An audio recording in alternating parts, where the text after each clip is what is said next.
بسم اللہ الرحمن الرحیم۔ نوریفیکٹ کے مزید دوستو السلام علیکم۔ خواتین و حضرات، حضرت ابراہیم علیہ السلام نے اپنے بیٹے حضرت اسماعیل علیہ السلام کے ساتھ مل کر خانہ خدا کعبۃ اللہ کی تعمیر کی۔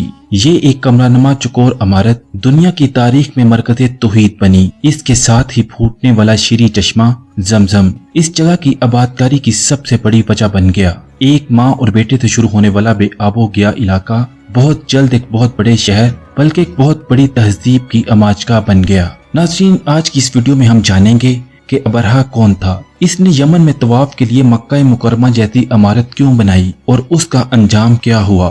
مزید ڈسکس کرنے سے پہلے نئے آنے والے معزز ناظرین سے التماس ہے کہ اسی طرح کی مزید اسلامی اور تاریخی ویڈیوز کے لیے ہمارے چینل نوریفیکٹ کو سبسکرائب کریں اور بیل آئیکن پر کلک کریں۔ محترم ناظرین، ابرہہ یمن کا گورنر تھا۔ اس نے خانہ کعبہ کے مقابلے میں ایک شاندار عمارت بنائی۔ بلند و بالا عمارت کو سونے اور چاندی سے آراستہ کیا اور اس کے در و دیوار اور اہم مقامات پر ہیرے جواہرات پوست کیے۔ ایک عام آدمی جب عمارت کے قریب جاتا تو اسے گردن اونچی کر کے اس کی بلندی مشاہدہ کرنی پڑتی، اور جب عمارت کے اندر داخل ہوتا تو اس کی آنکھیں پھٹی کی پھٹی رہ جاتی۔ ابرہہ نے اعلان کر دیا کہ یمن کے عرب قبائل آئندہ سے خانہ کعبہ کا سفر کرنے کی بجائے اس عمارت کا حج کیا کریں گے۔ اہل عرب کو خانہ کعبہ اور دین ابراہیمی سے محبت و عقیدت ماں کے دودھ میں گول کر پلائی جاتی تھی۔ ناظرین کرام، یمن میں موجود ایک عربی قریشی نوجوان نے جب یہ سنا کہ اس عمارت کو خانہ کعبہ کے مقابلے میں لانے کے لیے تعمیر کیا گیا ہے اور بادشاہ نے یمن کے باسیوں کو خانہ خدا کی بجائے اس عمارت کے حج کا حکم دے دیا ہے، تو یہ بات اس کے لیے ناقابل برداشت ہو گئی۔ اس نے فرد نفرت میں اس نو تعمیر شدہ نہایت خوبصورت عمارت میں عجابت جیسی ناپسندیدہ حرکت کر کے اسے آلودہ و بدبودار کر دیا۔ ابرہہ نے اس نوجوان کو تو فوری طور پر قتل کر دیا اور پھر اس نے قسم کھائی کہ یہ خانہ کعبہ کی اینٹ سے اینٹ بجا دے گا، اور اس نے اپنے بادشاہ شاہ نجاشی سے اجازت بھی لے لی۔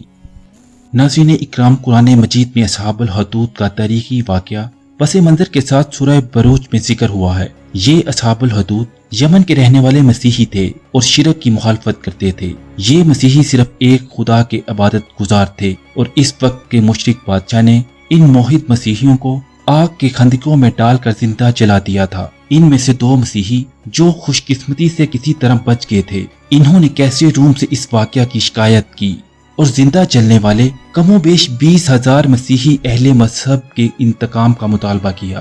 کیسری روم جو مذہباً مسیحی عقیدے کا مالک تھا، اس نے شاہ حبشہ اور ابرہہ کو اس ظالم بادشاہ سے بدلہ لینے کا حکم صادر کیا۔ خواتین و حضرات، یمن میں زوردار حملے میں 20,000 مسیحیوں کا قاتل ظالم بادشاہ اپنے انجام کو پہنچا، اور اسی فتح کے بعد کیسری روم شاہ نجاشی نے ابرہہ کو یمن کا گورنر تعینات کر دیا۔ فتح کا نشہ دنیا کے سب نشوں پر غالب ہے۔ ابرہہ جسے بہت بڑی فتح ملی تھی، اپنی اس کامیابی کے پیش منظر میں اپنی حیثیت بھول بیٹھا تھا۔ ابرہہ نے اپنی حیثیت سے بڑھ کر کعبۃ اللہ پر یلغار کرنے کا فیصلہ کر لیا۔ نوریفیکٹ کے مزید دوستوں، خانہ کعبہ کی عمارت محض پتھروں اور گارے کی عمارت نہیں تھی۔ اس عمارت کی تاسیس ایک مقدس و محترم ہستی ابراہیم علیہ السلام کے ہاتھوں سے ہوئی تھی۔